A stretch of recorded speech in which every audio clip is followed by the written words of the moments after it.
사도행전 강의 말씀 듣도록 하겠습니다. 아나니와 삽비라를 위한 변명, 이 제목으로 은혜를 나누기를 원합니다. 좀 제목이 좀 이상하죠? 여러분은 이 아나니와 삽비라 얘기 들으면서 무슨 생각이 들었나요? 아나니와 삽비라는 그 두 부부가 있었습니다. 그런데 이름이 굉장히 신앙적인 이름들입니다. 아나니아라는 것은 하나님은 자비롭다 이런 뜻입니다. 그리고 삽비라는 아름답다 이런 뜻을 가지고 있어요. 그런데 그 아름다웠고 신앙적인 이름과는 달리 그들의 결말은 매우 참혹했던 것이죠. 아마 이들이 예수님을 믿게 되었습니다. 그리고 감동을 받아가고 자신의 소유물을 팔았어요. 근데 소유물을 팔고 보니까 뭔가 아까웠어요. 여러분도 그러지 않아요? 뭔가 들려다가 조금 떼어놓자 그런 생각이 좀 들었던 모양이에요. 아까워가지고 일부를 감춰뒀습니다. 근데 이게 베드로에게 들통이 났습니다. 베드로가 이들의 행위에 대해서 성령을 속였다, 하나님을 속였다 이렇게 얘기합니다. 그렇게 말하는 순간 이게 하나님이 치신 것인지 자기 충격 때문에 그런 건지 모르겠는데 아나니아가 쓰러져 죽고 말았어요. 자, 이어서 이제 남편을 이제 장사하고 돌아오는데 청년들이 이제 그걸 모르고 아내 삽비라가 다시 교회에 오게 되었습니다.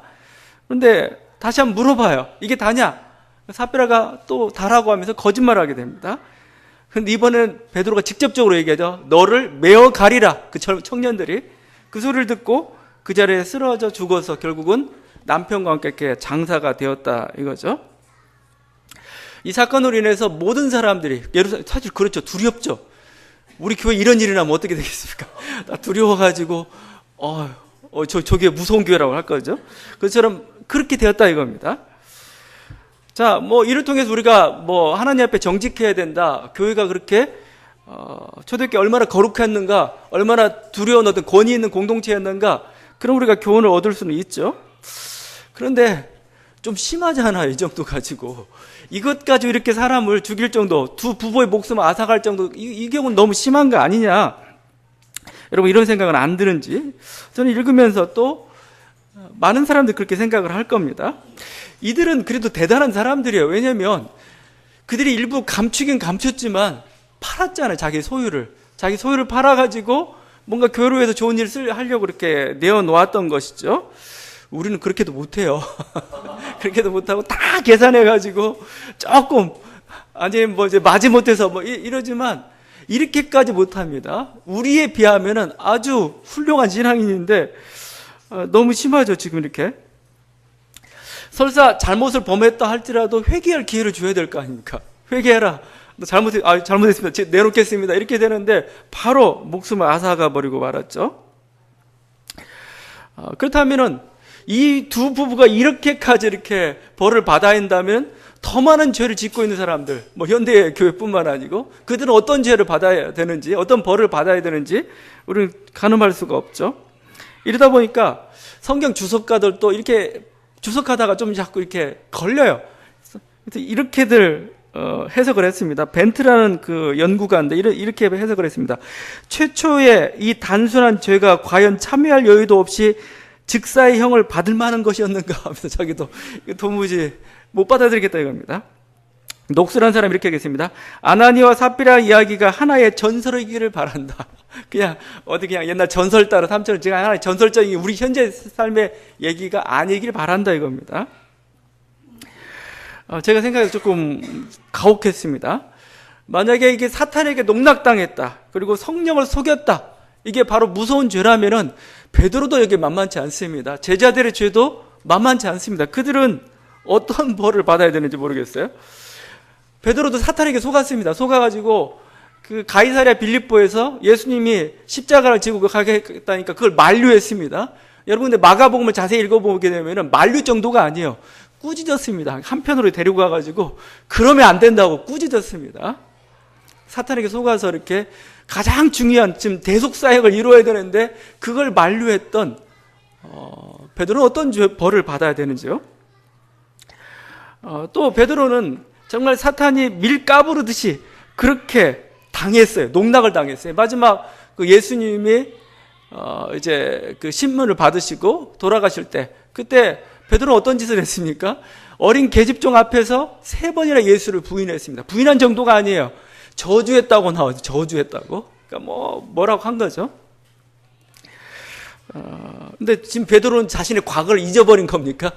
나는 실수야, 그건. 내가 그냥 연약해서 그런 거지. 넌 고의로 그랬잖아. 유명한 게 그거잖아요. 내가 하면 로맨스, 다른 사람이 하면 불륜, 그렇죠. 나의 사랑은 로맨스야. 젊은 날에, 아니지, 늙어서 이 청춘을 불태운 거, 이건 로맨스야. 근데 쟤는 불륜이야. 저는 잘못된 거야. 지금 베드로가 지금 그렇게 이중 적용을 하고 있는 건지, 요즘도 그렇습니다. 요즘도 이 베드로의 후예들이 너무나 많아요. 목회자들이 그럴 때가 참 많습니다.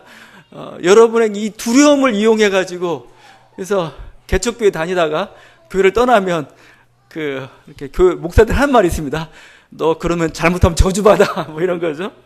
그래서 교회 중에 잘못했다. 아니면 교회에 잘못했다면 하나님 심판을 받는다. 저주를 하죠. 위협하죠. 또 누가 병에 걸렸다. 누가 사고를 당했다. 자식이 어떻게 되었다 하면은 거봐라 이렇게 갖다 붙이죠. 여러분 그런 협박에 넘어가지 마세요. 정말 협박이고 어리석은 겁니다. 또 좀 더 지나서 이런 것까지 하죠. 조그만 개교의 문제를 떠나서 뭔가 어떤 홍수나 어떤 폭풍이나 지진이나 어떤 재앙이 닥쳤을 때 사람들은 쉽게 하나님의 심판을 연상합니다. 저 지역이 죄를 범했으니까, 저 지역이 이슬람권이니까, 저 지역이 동성애였기 때문에, 이렇게 하나님 심판하셨다. 이렇게 아주 쉽게 결론을 내리고 이렇게 얘기를 해요. 그러다 보니까 도킨슨이란 무신론자인데, 철저한 무신론자인데, 이 사람이 이렇게까지 비아냥됐습니다. 하나님이 좀 더 정조준해서 불법한 자들 마칠 능력이 없으니까 다 죽이냐? 이런 식이죠. 그러니까 이게 세상의 조롱을 드러내야 되는 겁니다. 물론 여러분이 성경을 보게 되다 보면 그런 게 보여요, 사실은요.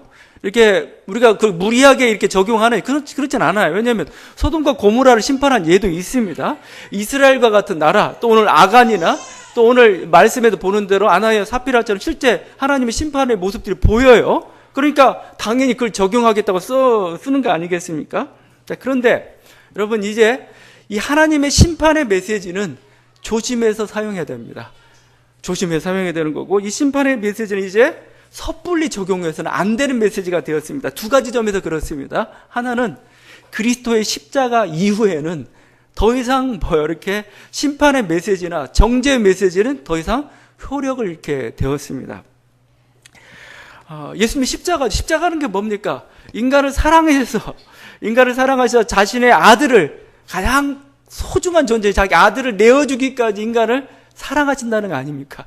더 이상 인간을 정죄하기를 원하는 게 하나님의 뜻이 아니고, 심판하기를 원하는 게 하나님의 뜻이 아니고, 하나님은 사랑하기를 원한다, 이거. 모든 인간을 향해서 하나님은 사랑하기를 원하고, 나는 너희를 그렇게 사랑해왔다, 이겁니다. 그동안에 어떻게 보면 하나님은 자신의 본심이 있어요. 인간을 향한 하나님의 본심은 사랑이었는데, 사람들은 하나님을 두려워하고, 심판하나님으로 생각하고, 항상 그랬단 말이죠. 근데 십자가를 통해서 하나님의 사랑이 폭발적으로 드러났습니다. 이 십자가의 사랑을 경험한 이후에는 우리 심판에 대해서 함부로 얘기할 수가 없게 된 것이죠.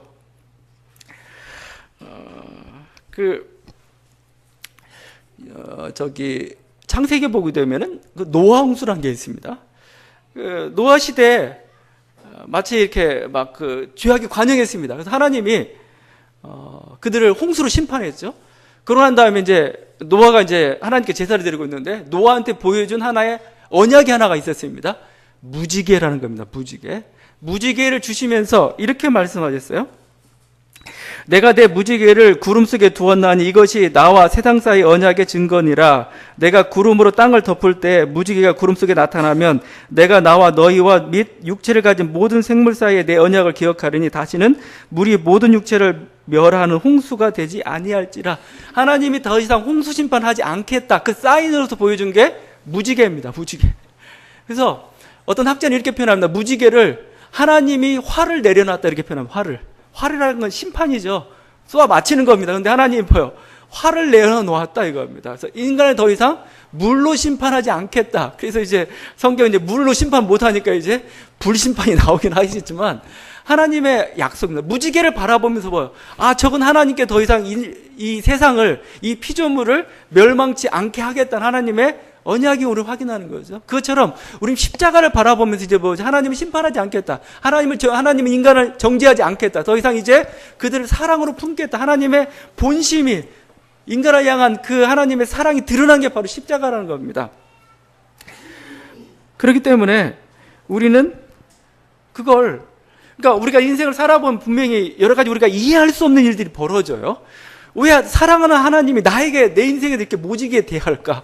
내가 도무지 이해할 수 없는 일들이 발생할 때가 참 많이 있습니다. 저분은 무관심한 것 같습니다. 저분은 무서운 분 같습니다. 그런데 아니에요. 아니라는 겁니다. 저분이 우리를 사랑한다는 걸 우리 알아요. 우리를 향한 건 심판이 아니고 평안이고 생명이고 축복이고 우리가 알아요. 어떻게 하느냐? 십자가를 통해서 하는 겁니다. 십자가를 통해서 그 모든 걸 내어주신 저 사랑이라면 우리를 어떻게 그냥 내버려 두겠느냐? 만약에 내어버려 두렸다면 하나님 어떤 뜻이 있겠지. 그것은 바로 생명이고 평안이다. 그걸 믿는 것이죠. 바울이 이런 찬양을 했죠. 누가 우리를 그리스도의 사랑에서 끊으리요? 어떤 것도 우리를 그리스도의 사랑으로부터 끊을 수 없다라고 이렇게 고백하고 있는 것이죠. 여러분, 마치 이런 것 같아요. 우리들이 어떤 그 남녀 관계에서 아니면 부모님의 어떤 사랑을 어떤 결정적인 우리가 체험할 때가 있습니다. 그런 어떤 결정적인 체험하고 난 연후에는 어떻습니까? 만약에 저 부부간에 아니면 저 아버지가 나에게 이상한 짓을 할지라도 우리는 받아들여요. 저분이 사랑하는데, 날 사랑하는데, 내가 경험했는데, 내가 아는데, 내가 받아들이는 거, 이해를 못하던 받아들이는 거죠. 그래, 뭔가 뜻이 있겠지. 그렇다는 겁니다. 여러분, 그래서 십자가 이후에는 우리는 더 이상 심판에 대해서 함부로 얘기할 수가 없어요. 섣불리 얘기할 수가 없습니다. 심판이 보여지는 것 같더라도 우리는 거기서 심판을 얘기할 수가 없어요. 거기서 오히려 하나님의 사랑을 얘기해야 되는 게 바로 우리들의 모습입니다. 근데 마치 교회사에서는 이런 어떤 하나님의 십자가를 놓쳐버리고 하나님의 사랑을 놓쳐버리고 마치 자신이 심판의 대리자인 마냥 이렇게 행하는 사람이 참 많고 지금 현대교회도 많죠. 아마 칼빈이 대표적이었던 것 같아요. 칼빈이 제네바에서 종교개혁을 했습니다. 한 4년 동안 그야말로 우리가 성시화란 말을 쓰죠. 그 제네바라는 도시를 완전히 그야말로 그냥 그 성스러운 도시, 하나님 말씀이 지배하는 성스러운 도시로 이렇게 만들려고 했습니다. 그런데 그러다 보니까 공포 정치를 했어요. 제네바시 인구가 1만 3천 명입니다. 1만 3천 명인데 4년을 다스리면서 차명을 시킨 사람이 58명입니다. 그 중에 35명 화형을 시켰습니다. 그러니까 1만 3천 명인데 거기서 이게 뭐요? 60여 명이 죽어갔습니다. 근데 그게 큰 잘못도 아니었어요. 예정론을 부인한다고 해서 죽였습니다. 목회자를 모독했다고 해서 죽였습니다. 여러분 두렵게 들으십시오. 목회자를 모독했다고 해서 화형을 시켜버렸어요. 유아 세례를 받지 못하게 했다고 해서 화형을 시켰고 또 부모에게 폭력을 행사했다고 해서 화형을 시켰던 거죠. 이 사람은 뭔가 자기가 하나님이 된 것 마냥 이렇게 심판을 행해야 뭔가 선다 이거죠. 그냥 하나님의 어떤 그 법이 쓴다, 말씀이 선다 생각했던 것이죠. 근데 칼빈은 결국 누구의 제자였어요? 모세의 제자였습니다. 그는 예수의 제자가 아니에요. 그는 십자가의 논리를 쫓아간 사람이 아니고 결국 검의 논리를 쫓아갔던 그런 사람이었던 겁니다. 여러분, 우리가 그런 죄악들을 범하기가 쉽습니다. 십자가 이후에는 모든 검과 모든 어떤 무력과 폭력과 모든 정죄와 그건 뭐예요? 뒤로 가는 겁니다. 그 전면에 나올 수가 없어요. 십자가 이후에는 심판에 대해서 다시 한번 생각해 봐야 됩니다. 두 번째 우리가 생각할 수 있는 것은 인간에 대한 하나의 이해가 성숙됐다는 겁니다. 여러분, 고대 사회의 인간 이해하고 고대 사회의 인권 개념하고 지금 인권 개념 생각하면 안 돼요. 고대나 중세 때는 어떤 일이 벌어졌습니까? 인간에 대한 존엄성이 없었죠. 인권에 대한 개념이 없었죠. 그래서 민족 간의 전쟁을 벌이다가 패배한 민족은 뭐예요? 정말 인종 청소라고 할 정도가 말살을 시켜도 그냥 그렇게 마치 벌들의 전쟁이죠. 벌들이 싸우죠. 완전히 다 죽일 때까지 싸우는 거죠. 그것처럼 우리 고대 사회나 중세 사회에 어떤 인권 개념이랄지 인간 생명에 대한 개념은 없었어요. 그런 시대가 있었죠. 종교적으로 잘못하기는 소위 돌로 쳐 죽이는 그런 어떤 그 인권 개념을 가지고 있었던 게 목숨을 쉽게 생각했던 게 바로 중세나 고대 사회의 그런 윤리 개념이었습니다. 자, 그런데 그게 하나님의 뜻이었냐 이겁니다. 아니라는 겁니다. 아니라는 거예요. 여러분, 기독교는 역사적인 종교이기 때문에, 기독교는 역사와 함께 가기 때문에 역사의 오류도 같이 가게 되어 있어요. 여러분, 그런데 여러분 역사의 오류를 보면 안 되고 그 위에 있는 하나님의 뜻을 봐야 되는 거, 하나님의 말씀에 여러분 주목해야 되는 겁니다. 그래서 문자는 죽이지만 하나님의 말씀은 영원하다는 겁니다. 문자라는 것은 결국 인간의 한계를 가지고 있는 것들입니다.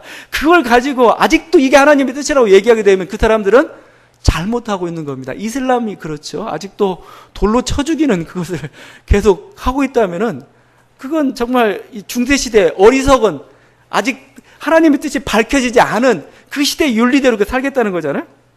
예수님이 산상수훈 했던 게 뭡니까? 너희들 이렇게 생각하고 있지만 그렇지 않다, 이거 아닙니까? 너희는 여성에 대해서, 이혼에 대해서 이런 생각을 갖고 있지만 아니다, 하나님의 원래 뜻은 이런 거였다 밝힌 거 아니겠습니까? 그것처럼 우리가 인간 사회를 살다 보면서 하나님의 뜻을 밝혀야 됩니다. 가장 중요한 것 중에 하나가 하나님의 형상을 가진 인간이죠. 인간은 얼마나 존엄한 존재인가. 한 사람 한 사람 하나님의 형상을 가지고 너무나 존귀한 존재라는 겁니다. 고대 사회에서는, 중세에서는 그게 말살되고 감춰져 있었는데 언뜻 성경을 통해 빛나기도 했지만 말입니다. 그러나 이제 현대 사회에서는 뭐죠? 인간이 존엄한 존재임을 알게 되었습니다. 인간이 얼마나 하나님을 사랑하시는, 하나님의 형상을 가진 아름다운 존재인가가 이제는 밝혀졌고 인식하게 되었다는 거죠. 여러분, 그렇다면은 이제는 그 고대나 중세시대에 이렇게 한계에 부딪혔던 그런 어떤 인간 개념을 가지고 그게 마치 교리이기 때문에 지금도 우리가 지켜야 된다, 이런 어리석은 일을 하지 말기를 바랍니다. 이게 바로 바리새인들을 만들어내고 있고 신앙인들을 얼마나 옹고집쟁이로 만들어 놓고 이게 고리타분한 사람들로 만들어버리고 있는지 몰라요. 여러분, 아나니아와 삽비라의 경우가 그렇습니다. 아나니아와 삽비라에 대해서 우리는 함부로 그에 대해서 왜 이들이 죄를 범했기 때문에 심판을 당했다 그렇게까지 설명할 수 없어요. 그리고 또 오늘날의 윤리로 이걸 그대로 우리가 적용해가지고 누가 잘못하면 저주하고 그렇게 하겠다? 아닙니다. 지금은 그런 시대가 아닙니다. 그런 점에서 이 두 부부의 이야기는 심판이나 어떤 심판의 두려움, 거기에 초점을 맞추면 잘못 적용하는 겁니다. 오히려 여기서 우리가 봐야 될 교훈이 전 두 가지가 있다고 생각합니다. 그건 뭐냐면은 교회의 성결이고 하나는 교회의 권위입니다. 이 메시지를 통해서, 하나님 이 사건을 통해 우리들에게 보여주고 싶은 것은 교회가 성결해야 된다는 거고 교회가 권위 있어야 된다는 거지, 이렇게 잘못하면 하나님이 심판한다는 그 두려움이 아니라는 겁니다. 여러분이 하나님 말씀 볼 때 잘 적용할 수 있기를 바랍니다. 이쪽에 적용했는데 엉뚱한데 막 죽여도 돼, 이게 잘못 적용한 거죠. 지금 아나니와 삽비라 경우를 통해 하나님은 물질에 대한 하나의 경계, 너희가 물질의 욕심에 대한, 그래서 잘못하면은 결국 자기 영혼까지 팔아버리게 된, 그거에 대해서 지금 경계를 하고 있는 것이죠. 여기 물질 때문에 사람을 지금 베드로를 속이려고 그랬죠. 교회 지도자를 속이려고 그랬죠. 근데 성경 이거에 뭐라고 표현합니까? 성령을 속였다고 표현하고 있죠. 하나님을 속였다, 이렇게 표현하고 있습니다. 우리가 죄를 범했어요. 우리가 죄를 범하면 단순히 이 죄는 내 욕심이다, 아니면 내 실수다, 아니면 내가 다른 사람의 해를 끼쳤다, 여러분 그렇게 생각하지 않아요? 오늘 말씀을 통해 드러내고 있는 건 그게 아니라는 겁니다. 그 죄는 하나님 앞에 범한 죄라는 겁니다. 내 양심을 속였어요? 내가 다른 사람의 해코지했어요? 그러면 그 죄는 뭐예요? 그건 그냥 단순히 네 선에서 처리될 그게 아니고 바로 그건 하나님 앞에서 범죄한 거다, 이거예요. 다윗의 경우가 그렇습니다. 다윗이 우리아의 아내 바세바를 범했습니다. 그러고 난 다음에 그 남편을 살인 교사를 했던 것이죠. 자, 그래서 나단이라는 선지자가 다윗에게 나와가지고 죄를 지적했어요. 너 잘못했어. 죄를 지적했습니다. 그때 다윗이 이렇게 고백합니다. 내가 여호와께 죄를 범하였노라, 이거죠. 내가 어느 집안에 누구에게 이런 식으로 얘기하지 않고 내가 하나님께 죄를 범했다라고 지금 말하고 있죠. 이게 인간에 대한 어떤 책임이나 어떤 그에 대한 반개라는 그런 말이 아닙니다. 그만큼 엄중하다는 겁니다. 엄하다는 겁니다. 엄하다는 거예요. 인간에게 지은 죄는 하나님께 지은 죄입니다. 그 지은 죄는 인간이 보복하는 게 아니고 하나님께서 반드시 평가하겠다, 심판하겠다, 이거죠. 여러분, 이 정도 차원이 아니죠. 그래서 주님은 우리들이 작은 소자에게 해주는, 작은 소자가 이렇게 목말라요. 거기에 우리가 물 한 모금 대접을 했습니다. 그거에 대해 주님 뭐라고 말씀하십니까? 나에게 준 거다 표현하고 있습니다. 나에게. 어떤 사람이 감옥에 갇히고 지금 배고파하고 있습니다. 그런데 그걸 모른 채 했어요? 나에게 모른 채 한 거다 표현하고 있습니다. 그에게 선행을 베풀었어요. 작은 친절을 베풀었어요. 그것도 나에게 한 거라고 말씀하고 있습니다. 그래서 여러분이 행하고 있는 어떤 인간 관계랄지, 어떤 범하는 죄랄지, 그걸 여러분 그냥 단순하게 처리하지 마십시오. 그건 신성한 겁니다. 굉장히 신성한 거예요. 내가 누구한테 작은 친절을 베풀었어요. 작은 사랑을 베풀었어요. 하나님께 한 겁니다. 여러분, 내가 누구한테 죄를 저질렀어요. 하나님께 죄를 저지른 거죠. 이게만큼 무겁다 이겁니다. 무겁다. 오늘 다시 한번 아나니아와 삽비라의 경우를 통해서 우리가 하나의 교훈을 받을 수 있기를 바랍니다. 이건 그냥 하나님 앞에서의 삶의 자세가 없기 때문에 우리는 그냥 사람의 눈만 속이면 된다고 자꾸 생각하고 있어요. 사람의 눈만 속이면 적당히 넘어가면 될 거라고 생각하고 있는데 그렇지 않습니다. 우리 항상 신앙인들은 하나님 앞에서의 그 삶의 자세로 살아가는 겁니다. 하나님께서 지켜보시고 계신다 이거죠. 내 작은 행동도 뭐지 이것은 하나님께 한 것이다. 그래서 신앙인들은 그 모든 일에 정성을 다할 수밖에 없어요. 그렇지 않아요? 하나님께 하는 건데 그냥 이렇게 줄 하나 맞추는 것도 아니면 인간관계를 이렇게 원만히 하는 것도 그냥 그것은 세속적인 일이 아니고 바로 거기 하나님 계시다는 겁니다. 내가 누구한테 잘못하는 그것도 내가 뭔가 기계를 만드는데 내가 어떤 일을 하는데 아무도 보지 않으니까 적당히 그것도 못해요. 하나님이 보고 계시다 이거죠. 항상 우리 신앙인의 삶은 하나님 앞에의 삶을 살아야 한다는 겁니다. 책임성 있는 그런 존재죠. 이 아나니아와 삽비라 사건은 결국 하나님 앞에 성결을 지키지 못한 죄이기도 하지만 사실 아나니아와 삽비라 사건은 아나니아와 삽비라에게는 좀 억울한 면이 좀 있기도 해요. 왜냐하면 지금 시대에 태어났으면 대단한 신앙인으로서 취향을 받았을 텐데 그게 초대교회라서 좀 문제가 좀 됐어요. 여기 2절에 보게 되면 몰래 감추었다고 몰래 감추었다 2절이죠.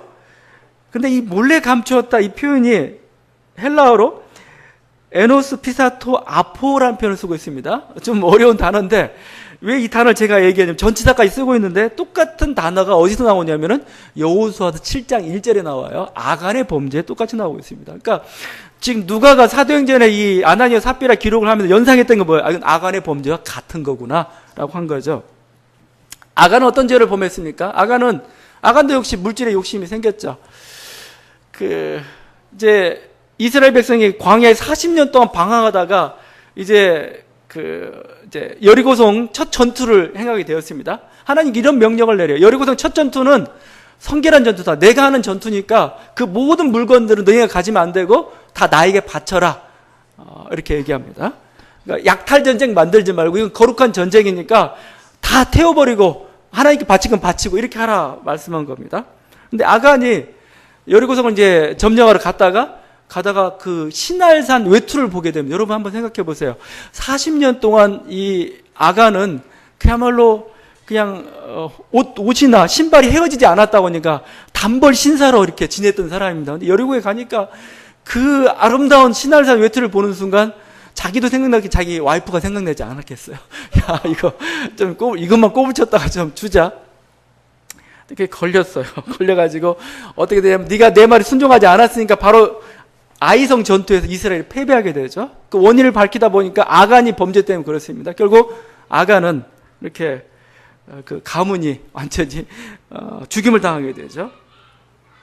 여러분 왜 그랬을까 이거죠. 왜 이렇게 하나님 심하게 대할까? 아간이 그렇게 악한 범죄라서 그렇게 따지면 우리가 아무도 쏠 수 없다고 그랬죠.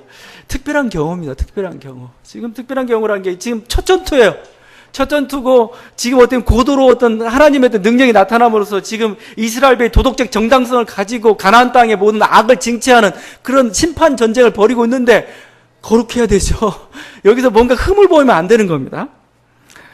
아나니아와 삽비라의 경우도 마찬가지였습니다. 지금 초대교회가 어떤 성령이 충만히 임재해가지고 뭔가 활발한 역사들이 막 일어나고 있는 그런 때입니다. 일어나고 있는 그런 때인데 여기서 지금 하나님의 거룩함을 보여줘야 될 때죠.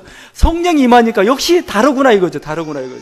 그들의 주어지고 있는 거룩함을 보면 세상 사람 칭송해야 될 그런 때인데 거기서 죄를 범했다는 건 뭡니까? 저는 마치 이렇게 표현하고 싶어요.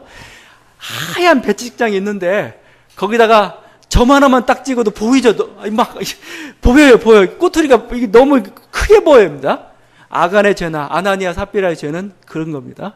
근데 현대 교회의 죄, 우리들의 죄는 뭡니까? 아주 더러운 종에다가 먹물을 이만큼 묻혀놔도 보이지도 않아요. 그냥 이거 그러려니 하면서 넘어가는 게 우리들의 모습입니다. 그러니까 우리들이 그들에 대해서 뭐라고 할 필요는 없습니다. 고도로 어떤 성결이 요구됐던 시대, 사실 그런 시대가 있습니다. 우리들이 항상 그렇지는 않겠지만 뭔가 고도의 어떤 절제와 고도의 어떤 성결이 요구되는 그런 시대가 있었습니다. 그들은 뭐예요? 그 시대에 잘못 태어났어요. 지금 태어났다면 그들은 오히려 정말 참 대단한 신앙이 있어서 그렇게 인정을 받았을지도 모릅니다. 우리는 그래서 누구도 정죄할 수가 없어요. 이게 아나니아와 삽비라를 우리가 조금 변명해 준다면은 바로 그럴 수도 있다는 거죠. 그 과정 속에서 뭔가 우리 하나님의 뜻이 있겠죠. 그거에 대해서 우리는 몰라요. 정확한 어떻게 흘러가는지. 근데 궁극적인 뜻은 사랑이 있으면 우리 항상 잊어서는 안 될 것입니다. 자, 이 사건을 계기로 교회가 다시 한번 성결해야 된다는 것을 명확히 보여준 거예요. 하나의 본보기입니다. 본보기죠. 지금 여기서 잡아놓지 않으면 어떻게 돼요? 그냥 더 멀어지고 마는 거죠. 그래서 어떨 때는 그런 사람들이 있을 때가 있어요. 사회나 기업이나 그냥 본보기로, 야, 네가 잘못한 건 아니지만 다른 사람이 더 잘못했지만 이 사건의 경우는 네가 본보기로 당해야 제대로 되겠구나 이거죠. 바로 이들이 그랬던 것입니다. 다시 한번 그를 통해서 교회가 얼마만큼 성결해야 되는가를 보여줬습니다. 또 한 가지 우리가 눈여겨봐야 될 것은 교회의 권위죠. 지금 이를 통해서 초대교회의 어떤 모습을 지금 누가는 우리들에게 전해주고 있는가? 세상 사람들이 교회를 바라보면서 두려워했다는 겁니다. 5절과 11절이죠. 두 번에 걸쳐서 크게 두려워했다. 매우 크게 두려워했다는 거죠. 여러분, 교회는 이래야 됩니다. 초대교회뿐만 아니고 교회는 세상이 두려워하는 공동체가 돼야 돼요. 교회를 예수님 뭐라고 표현해요? 산 위의 동네라고. 산 위의 동네 항상 바라보면서 존경받는 그런 공동체가 돼야 되는 거죠. 그렇지 않으면 어떻게 된다고 그랬습니까? 사람들의 발에 밟히어 그냥 밟힐 뿐이다. 찌꺼기처럼 이제 아주 소용없다 이렇게 돼버리는 거죠. 그래서 이런 교회는 신성해야 됩니다. 교회는 어느 정도 두려움이 있어야 된다는 걸 저는 생각합니다. 여러분, 그래서 평상시에 생활하다가 오늘 예배 드리러 이렇게 왔어요. 예배 드리러 이 교회에 들어오고 그랬는데 갑자기 여기 앉아있는 그 순간만은 여러분이 내가 이제는 거짓말을 해서는 안 되겠구나. 내가 이제 정직하게 살아야 되겠구나. 그동안은 내 마음대로 살았는데 정직하게 살아야 되겠구나. 그런 생각을 조금이라도 가져야 정상이에요. 여기 왔는데 아무 생각도 없고 그냥 일주일에 평상시 살던 그 모습 그대로 머릿속에서는 막 그린필드만 이렇게 나가고 있고, 그게 아니고 여기 와서는 아이고 내가 잘못했다. 조금 내 인생 좀 바꿔보자. 이런 마음이 들어야 그게 진짜 교회라는 겁니다. 정상적인 교회라는 거예요. 그렇지 않고 전혀 그런 생각도 없고 그냥 하나의 의례적인 행위가 되어 있다. 교회가 힘을 잃어버린 것이죠. 교회의 두려움이라는 겁니다. 교회의 권위라는 거예요. 그래서 저는 이 교회 건물도 그렇다고 생각합니다. 교회 건물도 현대는 우리 교회는 이렇게 별로 치장을 하고 있지 않지만 교회 건물도 그 건물 자체를 성스럽게 짓는 것에 대해서 조금 이렇게 어떤 낭비가 좀 될 수도 있겠지만 짓는 것에 대해서 저는 긍정적으로 바라봅니다. 교회의 어떤 그 예배당이나 아니면 겉으로 볼 때나 뭔가 이렇게 성스러운 느낌이 나게 만드는 것, 사실 그게 필요해요. 왜? 그것은 우리들의 유익을 위해 사실은 필요합니다. 우리가 그런 두려움과 거룩함을 가지고 있어야 우리 자신의 삶에 변화를 할 때 신앙이 들어갈 수가 있는 것이죠. 이게 우리들의 모습입니다. 그래서 목회자가 이 강대상을 좀 권위 있게 하고 싶은 거죠. 안 되니까 이제 가운도 입는 거죠. 가운도 입고 아니면 여러 가지 해가지고 나 권위 있어, 내 말 들어야 돼. 근데 여러분, 권위가 있는 게 좋습니다, 여러분. 이게 그냥 우리가 하나의 어떤 국회의사당도 아니고 이건 하나님의 말씀을 듣는 그곳이잖아요. 인간의 입술을 통해 하나님의 말씀이 증거되는데 여기에 약간 두려움과 그게 없으면 제가 여러분의 속을 다 알고 있을 것 같은 그런 여러분이 착각을 가지고 예배에 참여하셔야 된다는 겁니다. 그래야 그래야 자기 자신을 돌이키죠. 자기 자신을 바꾸죠. 그냥 아무도 모를 거야 이러고 있으면 제가 제가 비밀을 얘기하는 저도 베드로와 같은 능력의 일부를 내가 가지고 있다고 얘기하고 싶지만 하여튼 뭔가 그런 어떤 신비감을 가지고 여러분이 들어야 돼요. 그래야 두렵죠. 그래서 내가 좀 착하게 살아야 되겠구나. 이렇게 살면 안 되겠구나. 되는 거죠. 하나님은 거기서 만나는 것이죠. 제가 여러 가지 이런 형식적인 걸 얘기했지만, 참, 우리 교회 모습이라는 게 참, 이렇게, 허망합니다. 요즘 한국교회 모습을 바라보면서 참 그렇습니다. 제가, 우리 교회 노회에 소속되어 있는 그 교회 중 하나가 저쪽 대원교회라고 있습니다. 거기 지금 흑석동이 지금 재개발을 하고 있죠. 옆에. 근데 그 재개발 과정에서 이제 여러 가지 협상이 잘 안 돼가지고 마지막까지 남아 있었습니다. 왜냐하면 이 교회는 지은 지 10년밖에 안 됐어요. 그러니까 우리는 새 건데 어떻게 해무냐 막 하다가 결국 협상하다가 뭔가 잘못돼가지고 그게 법원이 판결 이상에 나와가지고 그 새벽 기도 마치고 났는데 바로 대대작친 겁니다. 용역들이. 들이닥쳐가지고 직기 다 드러내고 십자가니 종탐이 전부 다 그냥 포크레인으로 일시에 철거해버리고 말았죠. 무슨 전쟁하듯이 그렇게 처리가 되고 말았습니다. 근데 이들이 그렇게 하나님의 교회를 무너뜨리면서 두려움을 조금이라도 가졌을까? 조금이라도 두려움을 가졌을까? 모르죠. 개개인의 생각은 어땠는지 모르겠지만 안 가졌을 것 같아요. 왜냐하면 이제 교회는 하나의 이익 집단처럼 되어버리고 말았습니다. 그냥 여기도 쟤들도 이익 집단이야. 그냥 뭔가 더 얻어내기 위해서 투쟁하고 있는 그냥 이익 집단처럼 이렇게 취급을 받았을 거라고 저는 생각을 해요. 교회는 이제 만만한 곳이 되었죠. 근데 카톨릭은 안 그래요 아직. 그래서 거기도 카톨릭도 같이 재개발에 걸렸는데 그 성당은 건들지도 못했어요. 왜냐하면 세력이 커요. 세력이 크고 또 카톨릭은 나름대로 성스러움 자기 나름대로 유지하고 있잖아요. 그러다 보니까 거기는 존치 그냥 하고 나머지는 싹쓸이 당했던 거죠. 우리가 분열되어 있기 때문에 사실은 그런 거고, 우리들의 삶 속에서 거룩의 능력이 나타나지 않기 때문에 이제 세상도 교회를 우습게 보기 시작하는 거죠. 교회가 두려움을 상실해버리면은, 세상이 교회를 우리가 두려워하지 않는다면은 우리는 더 이상 어떤 영향력을 행사할 수가 없어요. 세상의 어떤 빛과 소금이 아니면 등대가 될 수도 없어요. 왜냐하면 우리를 두려워하지 않는 우리 말을 어떻게 다 듣겠어요? 믿겠어요? 제가 여러 가지 것들 얘기했지만 교회의 어떤 권위는 여러 가지 것들이 있겠지만 결국은 성결로부터 나오는 겁니다. 거룩함으로부터 나오는 겁니다. 오늘 이 교회를 두려워한 이유가 뭡니까? 초대교회를. 그곳엔 사랑의 능력이 있기 때문에 그런 거죠. 물질을 나눌 정도, 아낌없이 나누는 그 사랑의 능력, 그들이 가장 소중하게 생각하는 그 물질도 나눌 정도의 대단한 능력을 가진 교회였던 거죠. 거기는 기사와 표적이 나타나기도 하고 있죠. 그럴 뿐만 아니라 지금 그 앞에서는 거짓과 이런 것들도 통용이 안 되는 그런 아주 고도의 성결을 어떤 그런 성결하는 그런 교회였기 때문에 세상 사람들이 두려워했던 겁니다. 여러분, 그래서 저는 교회가 이 권위를 놓쳐버리면 안 됩니다. 우리가 기장이 되다 보니까, 기장은 굉장히 사회 참여적인 걸 많이 합니다. 맨날 성명서를 발표해요. 뭔가 문제가 생기면 행위부터 시작해서 사회적인 문제는 성명서 발표하는, 저는 가끔 가다가 좀 그만 좀 해라. 그만 좀 해라. 왜 그러냐면은 교회가 권위가 상실된다, 이 권위가. 왜냐면 교회라는 게 사실은 뭡니까? 왜 어디서 권위가 생기는 겁니까? 일일이 세상 일에 관여하면서 교회 권위가 생기는 게 아니에요. 교회는 뭐죠? 세상 일을 좀 더 초월해가지고 좀 더 먼 거, 좀 더 영원한 거, 그것을 바라보고 오히려 그곳을 향해서 우리가 달려나가고 할 때 거기서부터 권위가 생기는 겁니다. 세상 사람들과 세상 사람들이 땅에 코를 박고 살고 있는데 그게 아니고 하늘을 얘기할 때, 하늘을 지시할 때, 또 하늘에 합당한 그 가치관을 가지고 살아갈 때 세상 사람들이 두려워하고 존경하는 겁니다. 교회가 그렇게 두려워한 존재가 되었으면 좋겠습니다. 그럴 뿐만 아니라 여러분도, 성도인 여러분도 세상이 여러분을 만만히 보게 하지 마십시오. 여러분도 세상도 약간 두려움으로 봐야 됩니다. 그냥 쟤는 편해, 쟤는 아무렇게나 안 됩니다, 여러분이. 여러분, 물론 경제적이나 사회적 지위, 물론 그건 높낮이가 있을 수가 있습니다. 그렇지만 여러분을 바라볼 때, 세상 사람 여러분을 바라볼 때, 여러분 이제 추석이 되면 이제 친척들과 만나게 될 텐데, 친척들이 여러분을 바라볼 때 뭔가 두려움이 있어야 됩니다. 쟤는 좀 달라, 쟤는 좀 달라, 이거죠. 우리와 사는 게 좀 달라.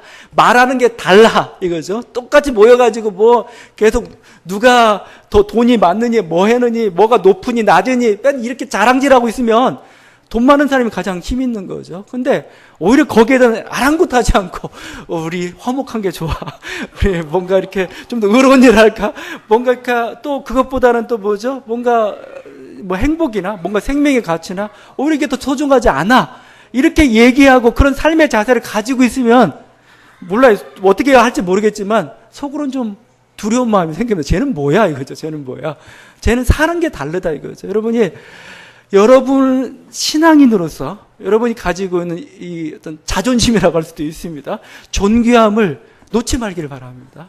세상 사람 두려워하는 그런 존재로 설 수 있기를 바랍니다. 여러분 다시 한번 오늘 말씀을 통해서 하나님께 초대교회를 교회 권위를 높여 주셨습니다. 우리 교회도 그렇게 되기를 바라고 또 우리 자신들도 정말 권위 있는 사람으로서 세상을 살아가길 간절히 바랍니다. 같이 기도하시겠습니다.